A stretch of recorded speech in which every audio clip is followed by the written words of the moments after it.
Estás escuchando Espacio Inversor con Pilay, el podcast de Pilay Uruguay sobre inversiones, educación financiera y actualidad. Buenos días a todos. Bueno, un placer en este podcast de nuevo. Me acompaña ahora un amigo, Mauro Labonora. Me gustaría que cuentes quién sos vos. Bueno, gracias por la invitación, Javi. ¿Quién soy yo?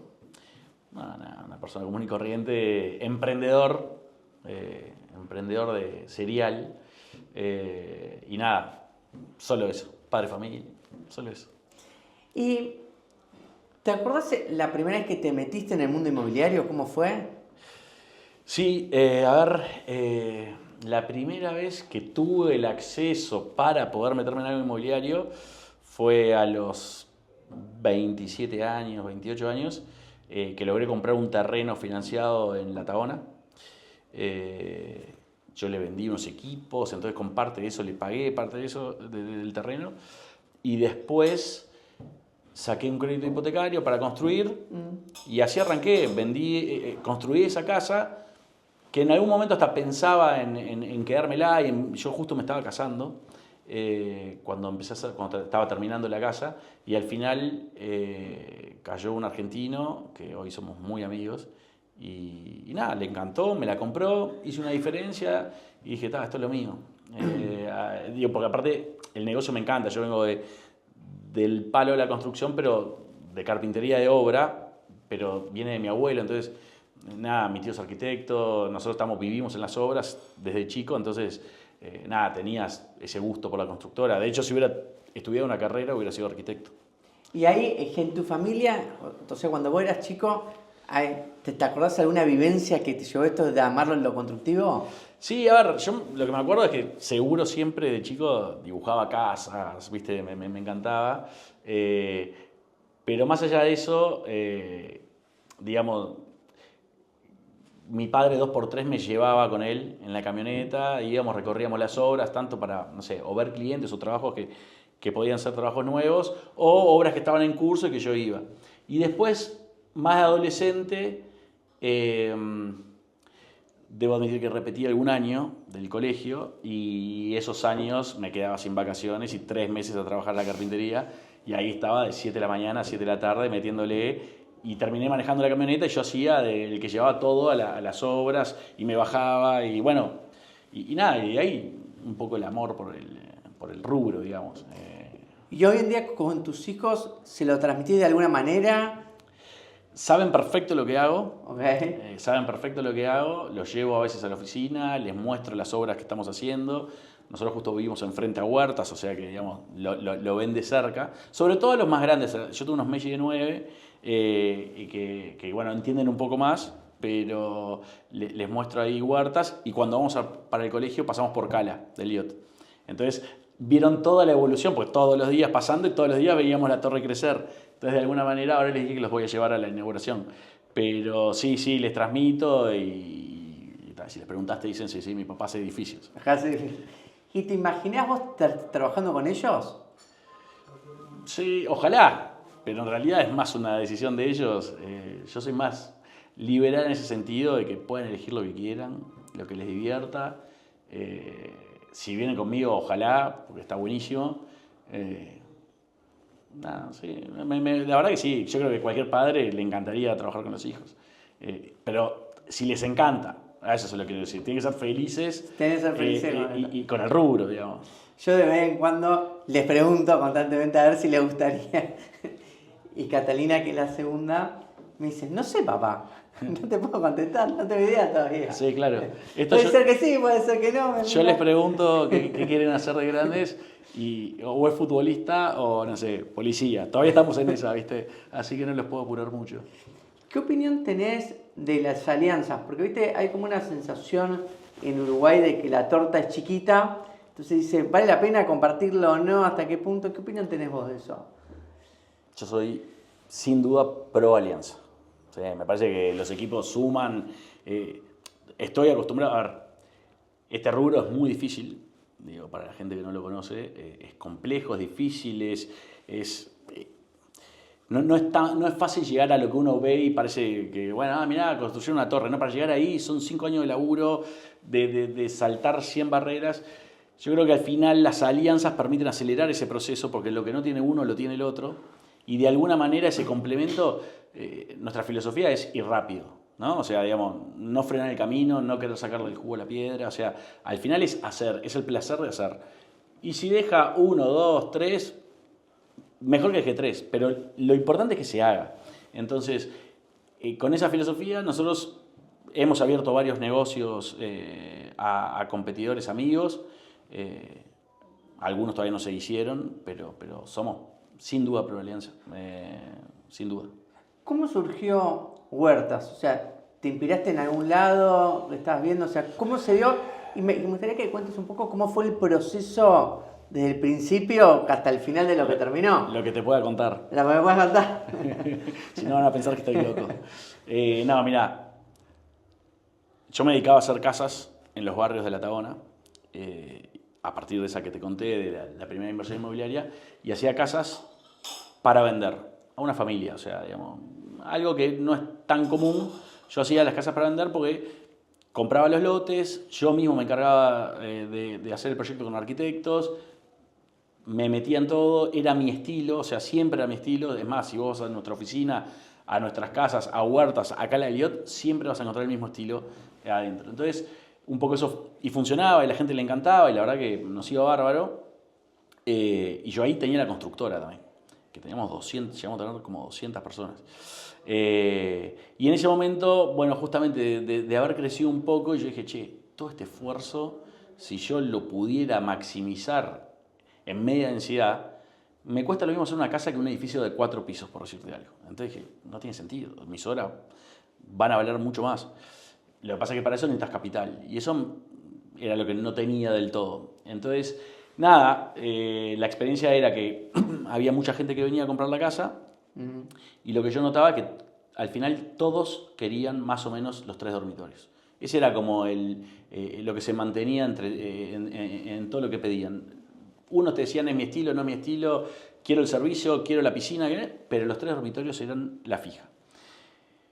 Y a veces, o muchas veces, el ticket no les daba, o el crédito del banco los complicaba, etc. Y yo lo que empecé a ver es, bueno, si yo logro hacer un producto que tenga todas las bondades del barrio privado. Porque no te olvides que nosotros, cuando vos vendés una casa en La Tabona, o ahora en Los Olivos que nosotros estamos, no vendés la casa, vendés un estilo de vida, calidad de vida para los chicos, seguridad, un montón de factores que después viene la casa. Huertas termina siendo eso. Entonces, yo lo que pensé es, trato de agarrar lo mejor de cada barrio, lo que yo considero que es lo mejor de cada barrio, y trato de dejar lo que sé que a la gente no le gusta. Entonces, si logro meter todo eso en un barrio y aparte hago que la casa tenga 3 dormitorios, pero a mitad de ticket, con mitad de terreno, que no era tan necesario esa parte, y logro generar ese barrio, me tiene que ir bien. Y cuestión que ahí empecé a ver que había unos terrenos cerca de La Tabona que estaban en venta. Y bueno, empecé a llamar a uno, hablé con otro que no estaba en venta, pero me metí para adentro y hablé con un chacrero. Y bueno, y así fui hablando en paralelo, nunca nadie sabía que yo estaba hablando con los 3, y terminé firmando un día esa tierra en un estudio jurídico con 3 consultorios, 3 salas. Nadie sabía que yo estaba, pues si no me iban a subir el precio todos. Eso lo pude hacer tomando un crédito privado, donde de alguna manera yo puse todo lo que había juntado en esos años en garantía, más la propia tierra que yo estaba comprando. Y con eso logré, aparte, que un privado me creyera lo que yo quería hacer y que me iba a ir bien. O sea, lo convencí, digamos. Y a partir de ahí empezó recién el desafío, ¿no? Porque esa era la primera parte. Ese crédito privado, al final, era bastante pesado, y yo tenía que empezar la obra cuanto antes. Y recién estaba armando el proyecto, que hablé con Martín Gómez Platero, que somos muy amigos, y bueno, un poco yo le di toda la confianza a él, porque yo nunca había hecho un proyecto tan grande, y y uno parece que fuera fácil, pero digamos, estamos hablando de una obra que en total son 50 millones de dólares y que después que arrancás es muy difícil parar. Entonces, digamos, toda esa presión, esa adrenalina que se te empieza a generar a partir de que te metes y ya no hay vuelta atrás. Y bueno, y sacamos el permiso, no te digo en tiempo récord, pero casi. En un año teníamos el permiso pronto. Y salí a la preventa y fue un éxito. O sea, lo que nosotros habíamos pensado que iba a funcionar fue incluso mejor. El dato de color ahí es que cuando yo cierro el préstamo para la tierra, y la tierra, a los 2 meses viene la pandemia. Entonces, yo tuve 2 semanas sin salir de la cama. Dije, no me puede pasar esto. Me metí. Justo en este momento. Hice all-in y me pasa esto. La realidad es que después eso incluso nos favoreció, porque nosotros estamos en un lugar donde el mercado se va corriendo, que es para el este, y teníamos un producto que aparte era seductor, entonces, y que resolvía problemas. Entonces, cuando pasó la pandemia y toda esta migración acelerada hacia el este, a nosotros nos benefició un poco. Pero bueno, fueron momentos, no sé si lo haría de nuevo, si hoy tuviera que empezar. De tomar el riesgo. No, mucho riesgo. Pero cuando no tenés, es la forma de hacerlo.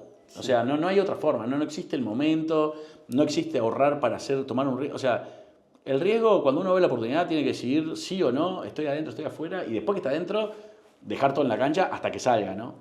Y ahí, en el tema del diseño, porque uno dice, bueno, 3 dormitorios, pero después hay toda una complejidad de, ok, ¿de qué forma?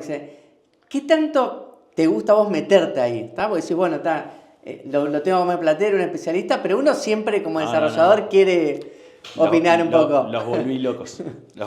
A mí, aparte, me encanta meterme, y ya te digo, me encanta la arquitectura, es a lo que me dedico, digamos, el desarrollo ese de una unidad, yo me encargaba de todo y soy un histérico, desde la maceta, las plantas, ¿no? Contrato a una paisajista y no la dejo poner las plantas que quiere. Yo le digo, viste, como que no puedo evitar meterme.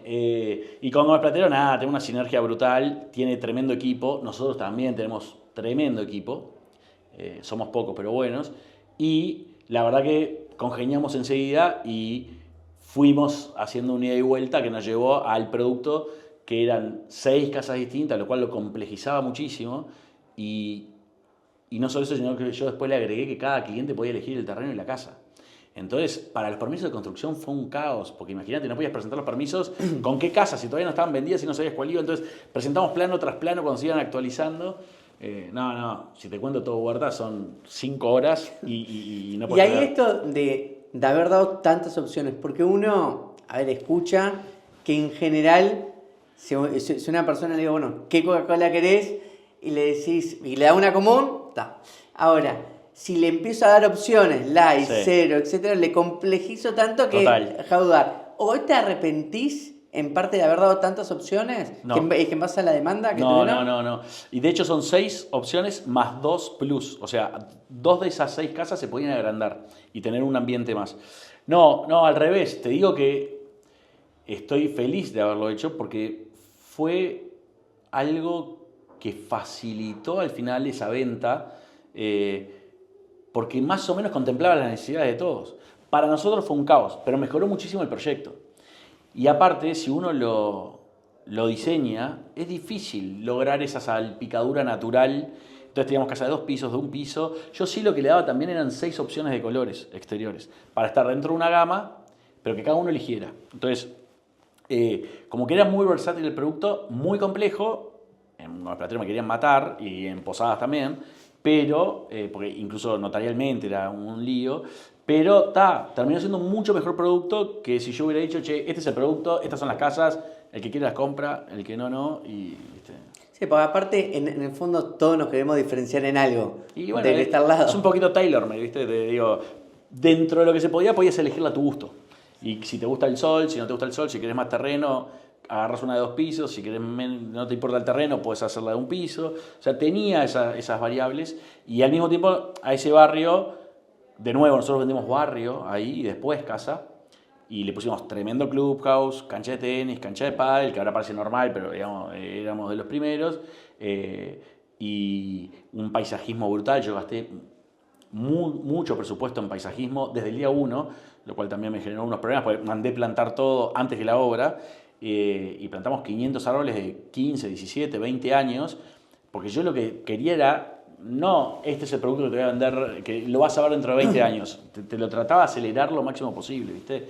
Entonces, si vos vas hoy a Huertas, que se terminó de entregar hace un año, parece que tuviera 10 años, ¿viste? Entonces, digamos, todo, al final lo nuestro es siempre, primero el producto, y después vemos qué queda, pero primero el producto. Entonces, no importa, digamos, si el presupuesto es acotado, igual hay rubros que no se pueden tocar y que hay que invertir ahí, ¿viste? Y en la parte, esto que comentaba de los comunes, una cancha de tenis, una cancha de pádel, ¿por qué elegiste esto? Porque viste que uno por ahí duda de decir, bueno, no sé, un gimnasio, una cancha de fútbol, una cancha que sea multideporte. O sea, ¿cuál fue un poco lo que vos viste en la elección que también haciendo?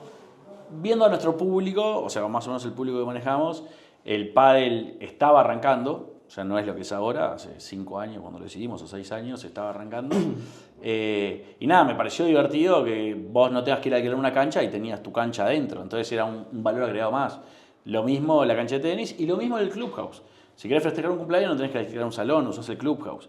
Si querés hacer un asado de 50 personas, le pusimos un clubhouse con un parrillero divino y una cocina completita, con anafe, gas, chivitera, todo lo necesario para que quizás lo que no encontrás en esa casa, que es un poco más chica, lo tengas en un ambiente en el mismo barrio y puedas recibir gente. Y si querés cocinar para 20, por ahí en la casa no te entran, pero ahí sí. Y tenés la piscina y festejar los cumpleaños de los chicos. Entonces, nada, es tratar de tener, de contemplar lo que uno del otro lado le parecería que estaría bueno que le dieran, ¿no? ¿Cómo surgen los nombres en tu proyecto? Porque tenés Huerta, Olivos, Calariot, Sí. Jardín de Areco, o sea... Sí. No, los vamos pensando. Justo Huertas, ahí nos ayudó muchísimo Pablo Marqués, de Punto, Ogilvy. Con él hicimos todo el proceso de Huertas, desde el logo, el nombre, etcétera, y la verdad que fue una bomba. Gómez Platero aportó lo suyo también, nosotros también, pero manejamos todo a través de ellos. Y nada, buscando cómo diferenciarnos, dijimos, al barrio le ponemos una huerta, que era otro valor agregado, le ponemos una huerta para que la gente realmente tenga, no una huertita en la casa, sino una huerta linda y, no sé, 20 cajones de huertas que da y sobra para el barrio. Y buscando cómo ponerle un nombre, se retroalimentaron ahí. Ahí un poco me gustaría que meterme en Olivos, pero por ahí me voy a meter en un punto central de Olivos que tiene que ver con el colegio. A ver, mi familia, mi padre está haciendo un emprendimiento en Santa Fe, en Argentina. Son un complejo grande con loteo, posibilidad de hasta 5.000 departamentos, y hubo la discusión del colegio. ¿Tá? Y yo era uno de los que detractor del colegio. ¿Tá? Decía, no, la gente elige, no sé qué. Había otros con la otra postura completamente en contra. A favor, diciendo, es un ancla para que la gente venga y todo. ¿Qué fue un poco lo que los llevó a ustedes a poner un colegio? Porque tenías el hábito que está ahí. También te encontrás con el uruguayo, que es bastante tradicional con el colegio. Te encontrás también que la natalidad está compleja. Sí. Entonces... Bueno, en realidad un poco lo elegimos, un poco se aceleró porque se dio una coincidencia, pero nosotros queríamos poner un colegio desde el principio. Yo creo que el colegio, cuando vos desarrollás zonas, es clave. O sea, los servicios primero, ¿no? O sea, porque los servicios, por ejemplo, en toda esta zona de Camilo Horneros, durante años abrían, cerraban, encontraban su lugarcito, hasta que se estabilizaron. Porque el volumen de gente dio para que vivieran del barrio. Pero lo que realmente potencia el desarrollo son los colegios, porque uno termina queriendo vivir, al final es una copia o algo que pasó en Pilar, ¿no? O sea, en Argentina. La gente al final quiere vivir donde vive, digamos, donde tiene la casa, ¿no? Entonces, que su vida transcurra en su barrio y no tener que andarse moviendo tanto. Obviamente Uruguay no es un caso común, o sea, digamos, tenemos nuestra idiosincrasia donde vos decís, tenemos nuestros colegios, cada uno tiene un perfil, la gente es muy tradicionalista, trata de no moverse, que los hijos vayan al mismo colegio, etc. Nosotros lo que vimos es que trayendo un colegio argentino rompíamos un poco ese paradigma de si es de este o de este. Entonces traímos uno nuevo que es uno de los mejores colegios de Argentina, valga la pena, tiene 100 años de colegio, 90 años de colegio, y los dueños son, aparte, muy buena gente, la verdad que tiene un colegiazo, y hoy la oferta, los chicos que van, las familias que los llevan, están encantados. Y bueno, y apostaron ellos querían venir a Uruguay, por eso tiene un poco la coincidencia, y nosotros los cazamos en el aire y los trajimos.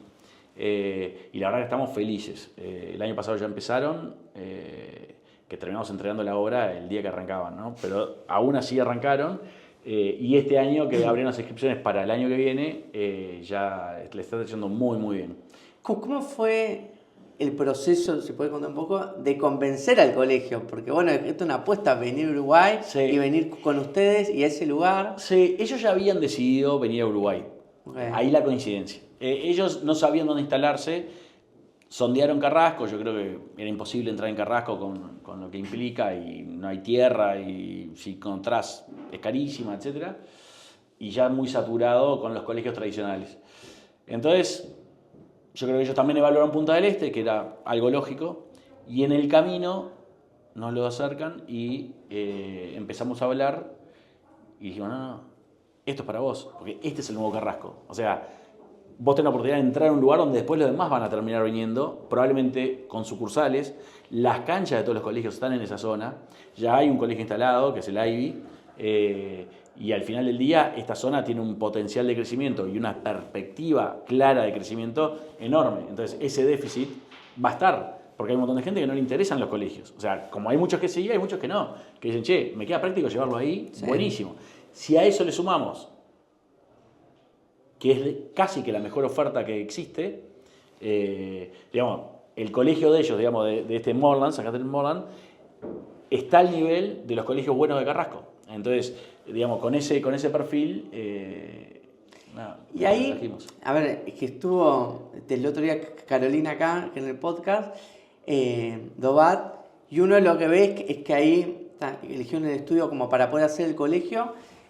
¿Por qué eligieron? A ver, y el diseño, porque tiene todo un diseño especial, tiene un montón de cosas, que también, desde el punto de vista del desarrollo inmobiliario, es una inversión. Uno podría haber hecho algo mucho más sencillo. No, total. No, tiene una inversión muy fuerte, y todos los procesos de crecimiento ya están, digamos, dibujados y mantienen el mismo estilo, y hay un master plan pensado atrás. Esto es la primera fase, digamos. A medida que los chicos vayan creciendo, les van a armar las otras naves. Sí. Ni hablar que hay una inversión fuertísima puesta en calidad de producto. Al final es lo mismo que yo te digo de mis productos. O sea, no hay que mirar tanto la planilla, sino más el producto. Y la planilla sola se da y se da lo que tiene que dar. Pero lo importante y lo que no puede fallar es que el producto sea malo. O sea, el producto tiene que ser lo mejor posible. Y si eso implica ganar menos, bueno, tiene que ser ganando menos. Pero para llegar a ese producto... Y la verdad que ellos le contrataron el estudio a Gómez Platero y la contrataron a Caro Dobat con su estudio para todo el interiorismo y la parte de madera, que aparte está bueno que hayan hecho eso. Contrataron a Enkel Group, que es un poco los que lo construyeron, y toda esta movida nueva de la madera, que está buenísimo. Y la verdad que fue una inversión importante, una inversión muy importante. Ahí, Mauri, uno cuando ve también este proyecto de Olivos, a ver, se animaron también a dar el paso con los edificios, porque uno hoy ve la parte de la Taona, que están ahora empezando con los edificios y todo, pero ustedes en realidad es como que arrancaban antes el concepto general, que podrían haber ido simplemente galotes. Sí, ¿ah? Sí. ¿Por qué decidieron también, a la hora del master plan, pensar en los edificios? El core business de Los Olivos, Los Olivos es un barrio que ya está en Carrasco, que es de la familia Cardoso, Lecueder y otros socios. Yo conseguí esa tierra hace tiempo, cuando estaba con la movida de huertas, terminé comprando también esa tierra y saliendo a ofrecerla después. O sea, yo sabía lo que podía hacer, y hice un dibujo de un barrio y salí a buscarlo enseguida. Los Cardoso me dijeron, vamos para adelante, o sea, nos interesa, está buenísimo. Y ahí empezamos a armar la sociedad, ¿tá? Cuando se genera eso, nosotros teníamos una densidad prevista, y dijimos, bueno, vamos a buscar a optimizar lo que son lotes con media densidad, porque la media densidad, si uno ve de nuevo lo que pasa en Argentina, en Nordelta, etcétera, los barrios terminan necesitando media densidad para gente que o son los padres, o son los tíos, o son los primos, o gente que se queda de paso, o lo que fuere, que si vos no lo prevés de entrada ya después es imposible casi. Entonces, nada, tomando eso de ejemplo, fue que lo diseñamos así y bueno, y ahora estamos empezando a comercializar 2 edificios. Aparte de los lotes, ¿no? Que ya se mudó la primera familia, estamos terminando los amenities, o sea, creo que para diciembre tenemos 2 canchas de tenis, 2 canchas de pádel, la piscina, terminando las entradas, o sea, estábamos ahí de terminar y bueno, nada, la verdad que el proyecto ese está bárbaro, bárbaro. Ahí vos hablabas al principio de todo que eras pro alianza y uno ve desde afuera que ha tenido la habilidad de encontrar piezas claves que te han sumado, como un Lecueder, como un Gómez Platero, como es Posada. ¿Qué fue un poco lo que te han ido aportando? O sea, hoy, a ver, ¿y por qué también elegiste a cada uno? Si puedes contar un poco. Sí, a ver, nada, un poco siendo consciente de mi realidad cuando arranqué y de que era un piojo, digamos, si lo vemos en términos de desarrollador, cuando uno tiene que empezar a jugar en las grandes ligas, ¿no? O sea, o tratar de empezar a jugar en las grandes ligas, lo que no puede pasar es cerrarle. Entonces, un poco yo lo que fui a buscar es la experiencia, el expertise de cada uno, para que me aseguraran que sus rubros estaban seguros. Entonces, yo a Martín y al estudio Gómez Platero le contraté la obra y la gerencia de la obra. O sea, digamos, yo me dediqué solo a lo comercial. Si bien aporto un montón de muchos lados, pero dije, no le puedo ahorrar. Prefiero, de nuevo, contratar esto y asegurarme que salga bien. Lo podría haber hecho por mucho menos, probablemente, pero digo, no es lo mismo que hubiera pasado. Con Posadas un poco lo mismo, con todos los actores, o mismo con la agencia. Digamos, fuimos a buscar a la mejor agencia de Uruguay, a uno de los mejores estudios. Cuando digo la mejor, es una de las mejores agencias, uno de los mejores estudios y uno de los mejores legales y notariales. ¿Para qué? Para en el proyecto no solo tener que vender solo, digamos, nuestro producto y no tener que vender a cada uno de los que estaban atrás. Entonces un poco era elevarnos nosotros hacia ellos, ¿no? Entonces, digamos, y anduvo bien. Si yo me hubiera puesto en la planilla de Excel, hubiera contratado todo mucho más barato y probablemente me hubiera salido mal. Y no hay chance que te salga mal. O sea, es una y si no afuera, ¿no? Ahí una vez que en el medio de todo esto que venía desarrollando, Huerta, etcétera, decidiste, a ver, no cambiar, pero girar un poquito porque surge Cala Elliot, que en realidad pasás de casas con una complejidad diferente donde uno puede ir ajustando que la inversión en obra por las casitas y todo, sí. Y en un edificio tiene que ir todo para arriba. ¿Por qué decidiste pasarte a un tipo de proyecto de eso que en vez de seguir con lo que venía que te había funcionado? Bueno, en parte porque me cuesta decir que no y como te digo, soy emprendedor, nada. No podía dejar pasar la oportunidad. Un día viene Martín y me dice, che, tengo una tierra que está buenísima y necesito un desarrollador. Y le dije, ya. Me lo muestra, claro, de nuevo, un poco la ingenuidad de no saber lo complejo que termina siendo, ¿no? Pero vi el lugar, me encantó, me creí que podía hacerlo y me tiré de cabeza. Y la verdad que es un éxito. Ha salido bien. Es lo que te digo, uno tiene que tomar el riesgo y después no importa cómo lo tiene que hacer. O sea, al final es tirar una piedra y irla a buscar, ¿no? O sea, no hay forma de no llegar. Entonces, si hay que dejar lo que sea en el camino, hay que dejarlo, pero el producto tiene que ser bueno, terminar en tiempo y cumplir a los clientes. Porque, de nuevo, hay una bala, o sea, una mal afuera. Ahí, de una vez también al mismo tiempo, surge Jardines de Areco. Es otro tipo de housing. Otro tipo de housing. ¿Qué fue un poco lo que viste ahí? Porque, a ver, no tenés los amenities como estabas planteando hace un rato en Huertas, tenés un tema de ubicación, tenés un colegio. ¿Qué fue un poco lo que te motivó a meterte ahí? Nos apareció la tierra, que estaba ahí, yo la conocí hace tiempo. ¿Qué pasa? Si yo quería, lo ideal hubiera sido que yo pudiera llevar un Huertas a Carrasco, ¿no? Pero no era viable por la tierra. Entonces, bueno, hice un mix. Lo que traté de llevar algo del concepto de Huertas con nuestra identidad también adentro de las casas y todo, y le propuse a Gómez Platero hacer un proyectazo con lo poco que teníamos para diferenciarnos. Y la verdad que quedó fantástico. Estamos felices de haber hecho ese proyecto, que uno lo ve en comparación a otros que tenemos y parece chiquitito, sí. Pero sin embargo nos pone recontra orgullosos porque los clientes que compraron están felices, me llegan los mensajes, o sea, la zona la intervenimos un poco, está buenísimo. ¿Cómo te manejás vos con el tema de la preventa? Porque es como el gran desafío decir, bueno, ¿cuánto porcentaje tengo que vender? Tengo que limitar, si viene alguien y me quiere comprar el 100 o surge que se me termina vendiendo el 100, tengo que decir que no. ¿Cómo te manejás vos en ese sentido? Y bueno, un poco como puedo, porque, digamos, las necesidades financieras en estos proyectos grandes son muy difíciles y nosotros por lo general no trabajamos con inversores. Entonces, nosotros ponemos mucho énfasis en la preventa y lo que hacemos la vamos regulando.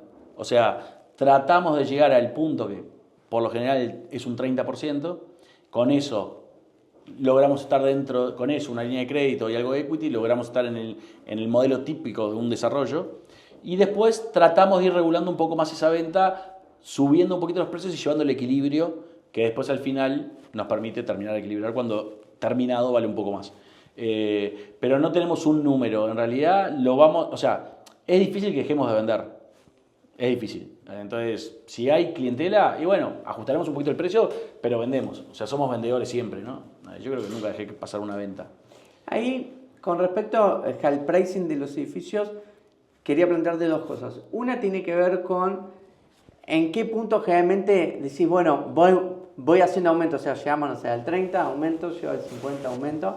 Y después, ¿cómo te manejás con respecto a los pisos? Porque es que la gran duda que surge en mucha gente es, no sé, el piso 10, ¿vale realmente más que el sexto? ¿Cómo está en ese punto? A ver, sol, no sol. Yo soy de la escuela que no vale más. Y a lo sumo lo que logré pelear es dividirla en dos. Del 1 al 8 y del 8 al 17, ponele. Okay. Porque la verdad que entre el 8, el 7 y el 6 no hay diferencia. Y es más, a veces según la vista, a veces tiene mejor vista el de abajo que el de arriba. Entonces, en el caso de Cala, pasa mucho si irás al lago, dependiendo de la orientación, qué piso es mejor. Entonces, sí le pusimos una diferencia a las orientaciones, que a mi entender son mucho más importantes, llegado el caso, que el piso. Pero el pricing, por lo general, es un poco a sentido común, a intuición y a decir, che, el producto que yo quiero hacer tiene que tener un precio. La percepción de ese precio con el apartamento tiene que ser que el apartamento vale lo que te están pidiendo. Entonces nosotros confiamos mucho en nuestro producto y le ponemos un precio que nosotros compraríamos. Entonces ese creemos que es el precio del mercado, que es razonable. Y de ahí hacemos el negocio para atrás. Bueno, si logramos vender a esto, menos este costo de tierra, menos este costo de construcción, menos nos queda esto. En el camino vamos regulando y bueno, si en vez de quedar esto queda un poquito menos. A la hora de seleccionar una constructora, ¿qué tenés en cuenta ahí? Y bueno, de la misma manera que te digo, de que buscamos a los arquitectos, a los estudios legales y notariales o a las agencias, es que no se vuelva un problema. O sea, que nos dé la seguridad, que lo que hace lo hace bien. O sea, al final del día nosotros lo que estamos poniendo es coberturas, ¿no? O sea, pagamos un poco más por esa cobertura de tener alguien grande, importante, que por lo general es un poquito más caro, pero nos da esa seguridad. Y eso es un poco que nos cuida a nosotros y cuida a los que invierten, a los que compran el pozo. O sea, nosotros somos grandes vendedores de pozo. Entonces, digamos, al final del día nosotros lo que tenemos que hacer es poner coberturas. De hecho, en Cala Elliot, yo no sé si no somos el único proyecto de Uruguay que tiene una cobertura de dólares. Nosotros, cuando lo estuvimos por arrancar, hicimos unos forward de dólares de moneda. Okay. Y nos fue bárbaro. No es que ganamos plata. Sí, te cubriste el riesgo. Pero cubrir el riesgo, que hoy hubiera sido todo un tema arriba de la mesa, decir, che, no sé si nos da para terminar.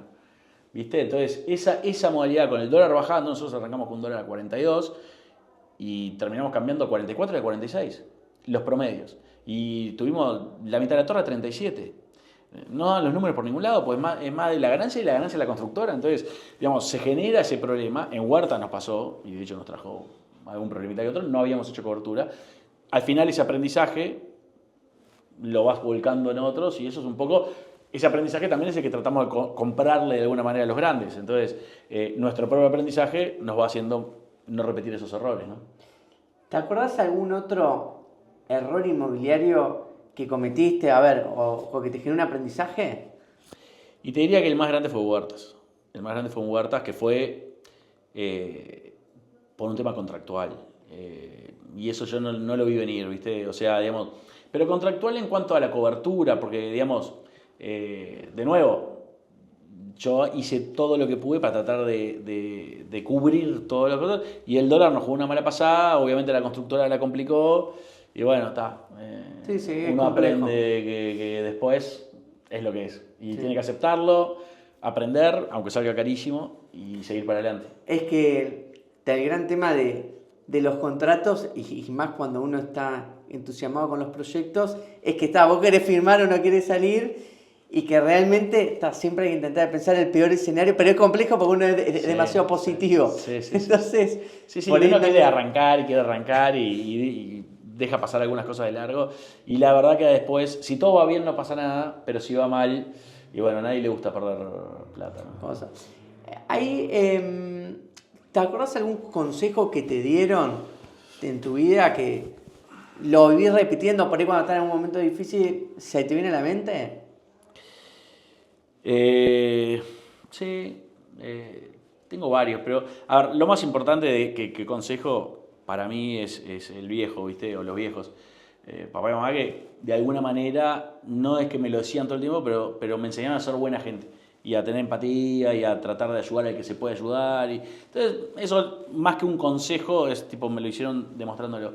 Y después, comercialmente o laboralmente, o sí, yo me rodeo y escucho a mucha gente que son más grandes que yo, que tienen más experiencia, y nada, que yo no sé, no es una maratón, no es una carrera, es una maratón. La mía propia es del mundo de los valientes, ¿no? O sea, yo creo que si no tomas riesgos, no hay negocio. O sea, si no sería una papa, ¿no? O sea, si no hubiera riesgo, lo haríamos todos. Entonces, la aversión al riesgo es fundamental para poder desarrollar o emprender o hacer lo que sea. Entonces, un poco viene por ahí. Pero nada en especial. Y un poco como para ir cerrando, ¿cuál es tu cable a tierra? Y bueno, te diría la familia, que es lógico. Los nenes, tengo 4 chiquitos, la verdad que es una felicidad, y mi mujer, por supuesto, pero después a mí me encanta jugar al golf y soy fanático, o sea, tiempo libre que tengo, tiempo libre que juego al golf, ¿viste? Es mi cable a tierra, es mi psicólogo, más allá que tengo psicólogo y digo, hago terapia, digamos, pues, digamos, es difícil manejar la presión a veces, ¿viste? Entonces uno tiene que tener los pies en la tierra y saber que cuando le va bien no es para siempre, y cuando le va mal no es para siempre, y que al final, digamos, los problemas están y justamente hay que resolverlos, pero sin dejar que te abrume eso y que te haga mal, o que te haga mal la familia, o que te saque demasiado tiempo de otras cosas. Entonces, buscando el equilibrio, ¿no? Pero el golf, sin duda, es mi cable a tierra, sin duda. Y el golf, y con esto cerramos, sí, se ha convertido también en un puntapié para el negocio, porque uno ve las películas y todo, que la gente juega al golf para que salga algo. Yo creo que es más un mito, pero funciona como cualquier club o como cualquier actividad social. Inevitablemente uno conoce gente que por ahí no la conocería en la vida cotidiana, ¿no? Pero a veces los hobbies te acercan a gente que es importantísima y que está ahí. Pero depende de uno, o sea, si tiene buena onda, si no tiene buena onda, si se da o no se da. Yo creo que es como cualquier club. Lo que sí te da el golf es que jugás 5 horas. Entonces, esas 5 horas, quizás yo, con alguna persona que si no la conociera del golf, en la empresa me daría 10 minutos, y ahí tengo 5 horas para charlar, y al final te terminas siendo amigo, porque, digamos, compartís un hobby para empezar, ¿no? Exacto. El hobby, aparte. O sea, es adictivo el golf. Entonces, nada, eso está bueno y te une de alguna manera. Está bárbaro. Bueno, es que muchísimas gracias, te agradecemos. Gracias a vos. Este episodio fue auspiciado por Nespresso. Disfruta de momentos únicos con el mundo Nespresso y toda la variedad de sus cafés.